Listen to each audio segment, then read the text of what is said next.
আসসালামু আলাইকুম ওয়া রাহমাতুল্লাহি ওয়া বারাকাতুহু। তো এনটিআরসি কর্মকর্তারা 1 জুন একটা মিটিং কল করেছে। তো এই মিটিংয়ে কিছু আলোচনা হবে। তো এই আলোচনাটা কি? আলোচনাটা প্রথম যে আলোচনা বা প্রথম যে এজেন্ডা সেটা হচ্ছে 1 থেকে 12তম নিবন্ধনের বিশেষ গণবিজ্ঞপ্তি হবে কিনা এটা নিয়ে কিন্তু একটা মিটিং কল করেছে। এবং ওটা বাদেও কিন্তু 18তম নিবন্ধনের রেজাল্ট কবে হবে এবং 19তম সার্কুলার কবে হবে সেটা কিন্তু ওই মিটিংয়ে আলোচনা হবে। তো 1 জুন একটা কি হবে মিটিং হবে। তো এই মিটিংয়ের প্রথম এজেন্ডা হচ্ছে 1 থেকে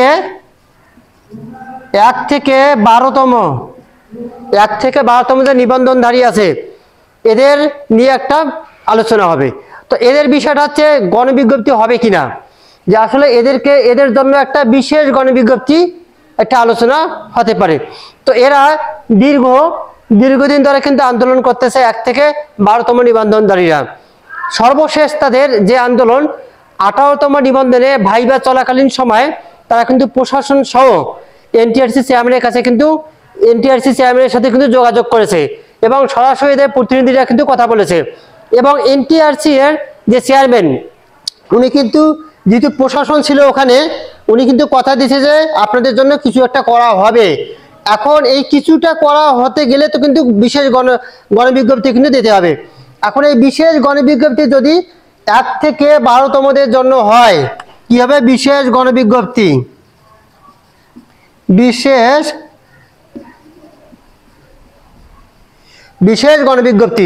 এখন এই বিশেষ যদি গণবিজ্ঞপ্তি হয় তাহলে কিন্তু 18তম যে নিবন্ধন যারা ভাইবা দিচ্ছে, যারা উত্তীর্ণ হবে তাদের জন্য কিন্তু অবশ্যই এটা কি একটা নেগেটিভ নিউজ। এখন কেন নেগেটিভ? তার কারণ হচ্ছে ষষ্ঠ গণবিজ্ঞপ্তির আগে যে কোনো বিশেষ গণবিজ্ঞপ্তি হয় সেটাতে কিন্তু 18তম যে নিবন্ধনধারীরা আছে তারা কিন্তু আবেদন করতে পারবে না। আর এই বিশেষ গণবিজ্ঞপ্তি যখনই হবে তখনই কিন্তু 1 থেকে 12তমদের জন্য এই বিশেষ গণবিজ্ঞপ্তিটা হতে পারে। তাতে কিন্তু 18তম যে নিবন্ধনধারীরা আছে বা যারা উত্তীর্ণ হবে তাদের জন্য কিন্তু এটা অবশ্যই একটা নেগেটিভ নিউজ। তো সেক্ষেত্রে যে কাজটা করতে হবে, অবশ্যই এনটিআরসির কাছে কিন্তু 18তম নিবন্ধনদের একটা আকুল আবেদন থাকবে। সে আবেদনটা হচ্ছে যাতে ষষ্ঠ গণবিজ্ঞপ্তির আগে কোনো বিশেষ গণবিজ্ঞপ্তি না হয়। তখন বিশেষ গণবিজ্ঞপ্তি হলে কিন্তু পোস্টগুলো কিন্তু দেখা যাচ্ছে অনেকগুলো কিন্তু শূন্য পোস্ট কিন্তু ফিল আপ হয়ে যাবে। সেক্ষেত্রে 18তম যে নিবন্ধনধারীরা আছে তাদের জন্য অনেক সমস্যা হবে। এজন্যই 18তম নিবন্ধনের পক্ষ থেকে একটাই আবেদন, সেটা হচ্ছে কোনো বিশেষ গণবিজ্ঞপ্তি হবে না 11 থেকে 12তমদের জন্য।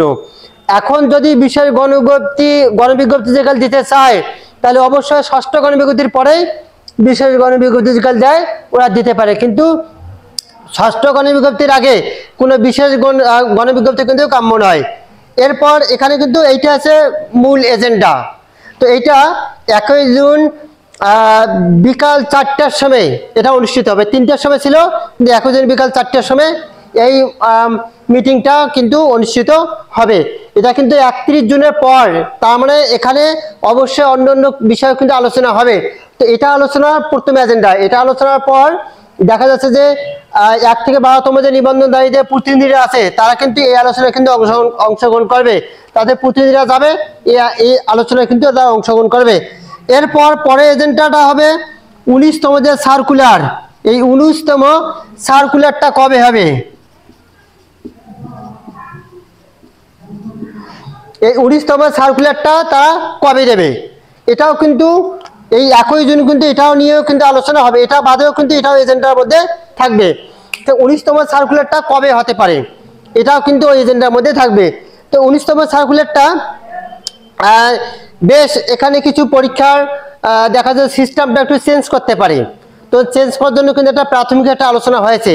তো ওই আলোচনায় যে খসড়াটা, যেটা হার্ড কপি একটা কিন্তু মন্ত্রণালয় অলরেডি কিন্তু পাঠানো হয়েছে।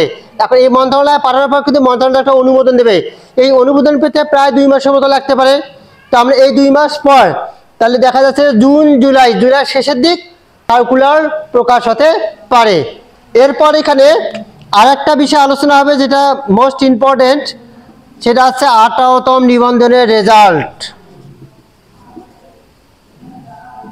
18তম নিবন্ধনের রেজাল্ট। এখন এই রেজাল্ট এই দুইটা কিন্তু আলোচনা যখন হবে তখন হয়তো বা কি করতে পারে, বিশেষ গণবিজ্ঞপ্তির বা 1 থেকে 18তম যে নিবন্ধনের প্রতিনিধিরা থাকবে তাদেরকে কিন্তু এই বাকি দুইটা মিটিংয়ে কিন্তু রাখবে না। তখন তাদেরটা একটা ফয়সলা হলে কিন্তু তারা পরবর্তী যে মিটিংটা হবে 19তম এবং 18তম ওই একই দিনে তারা হয়তো সেখানে তাদেরকে নাও রাখতে পারে। এরপর 18তম নিবন্ধনের রেজাল্ট, এই রেজাল্টটা কবে হবে এটাও কিন্তু আলোচনা হবে। যেহেতু 31 তারিখের পর, তার মানে ভাইবা যেদিন শেষ তার পরের দিনে কিন্তু মিটিং কল করছে, তার মানে অবশ্যই এখানে এটা 18তম নিবন্ধনের রেজাল্ট কবে হবে সেটা নিয়ে কিন্তু আলোচনা হবে।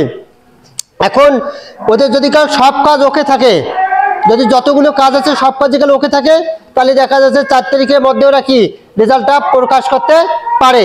তো আসলে সব কাজে সম্ভবত ওকে আছে, কেন যেদিন যে পরীক্ষা হয়েছে সেদিন কিন্তু ওই রেজাল্টগুলো কিন্তু সাজিয়ে রাখা হয়েছে বা সেগুলোর সাথে সাথে কিন্তু ওরা সাজিয়ে রাখছে। সেক্ষেত্রে ওদের কাজ কিন্তু দেখা যাচ্ছে যে 50% বা 80% কিন্তু কমপ্লিট।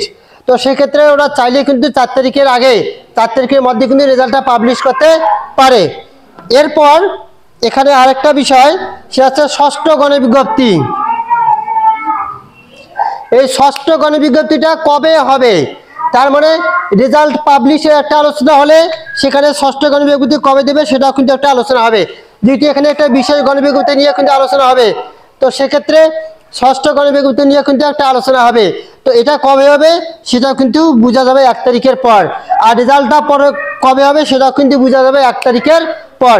তো 18তম নিবন্ধন থেকে একটাই কাম্য, একটাই আমাদের আকুল আবেদন, সেটা হচ্ছে যাতে 1 থেকে 12তমদের জন্য কোনো বিষয় গণবিজ্ঞপ্তি ষষ্ঠ গণবিজ্ঞপ্তির আগে যাতে না হয়, এবং ষষ্ঠ গণবিজ্ঞপ্তির পরে যদি চেয়ারম্যান স্যার চায় পরবর্তীতে ষষ্ঠ গণবিজ্ঞপ্তির পরে কোনো বিশেষ গণবিজ্ঞপ্তি দিলেও দিতে পারে, তবে যাতে 18তমদের রেজাল্ট পাবলিশ তারপর ষষ্ঠ গণবিজ্ঞপ্তি দেওয়ার পর যদি বিশেষ গণবিজ্ঞপ্তি দেয় দিতে পারে, তাতে কোনো আমাদের সমস্যা থাকবে না। তো 18তম নিবন্ধন থেকে একটাই কাম্য, যাতে কোনো বিশেষ গণবিজ্ঞপ্তি না হয় ষষ্ঠ গণবিজ্ঞপ্তির আগে।